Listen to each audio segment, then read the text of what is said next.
So popcorn machines లో మా దగ్గర డిఫరెంట్ మోడల్స్ ఉంటాయండి. ఇది వచ్చేసి బేసిక్ మోడల్. అంటే ఈ గ్లాసెస్ వచ్చేసి స్టఫ్ అండ్ ఉండవు, గట్టిగా కొడితే పగిలిపోతాయి. అండ్ ఈ బౌల్స్ ఉన్నాయి కదా, Teflon coating bowls, small bulb, అంటే క్వాలిటీస్ డిఫరెన్స్. ఇది ఒక మోడల్ అండి. అండ్ ఈ మోడల్ ఉందనుకోండి విత్ ఫ్లేవర్స్ తయారు చేసినవి ఏంటంటే ఫ్లేవర్ ర్యాక్స్ లో అనేది వీటిల్లో వేసుకోవచ్చు.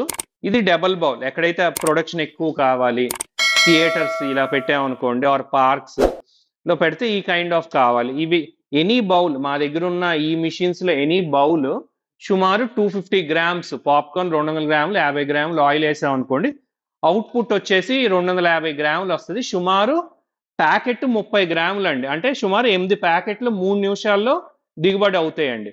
సో ఈ మోడల్ చూసారనుకోండి, high quality tough and glasses.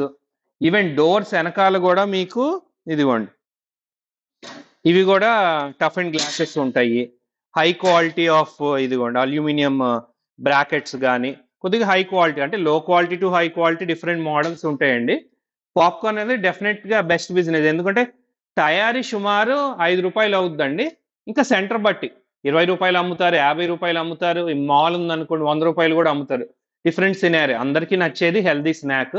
Okay friends, మా దగ్గర 300+ ఫుడ్ ఎక్విప్మెంట్స్ ఉంటాయండి. Like sandwich grillers, waffle makers, candy floss machines, అలా అన్ని రకాల ఫ్రైయర్స్ దగ్గర నుంచి సోడా మిషన్స్. సో మా స్టోర్ విజిట్ చేశారనుకోండి డెఫినెట్ గా ఫుడ్ బిజినెస్ గురించి మీకు ఒక అవగాహన వస్తుంది. మేము మీకు గైడ్ చేస్తాము ఏ kind of food business profitable అనేది, ఆ లొకేషన్ బట్టి ఏం పెట్టుకోవాలనేది. Thank you friends.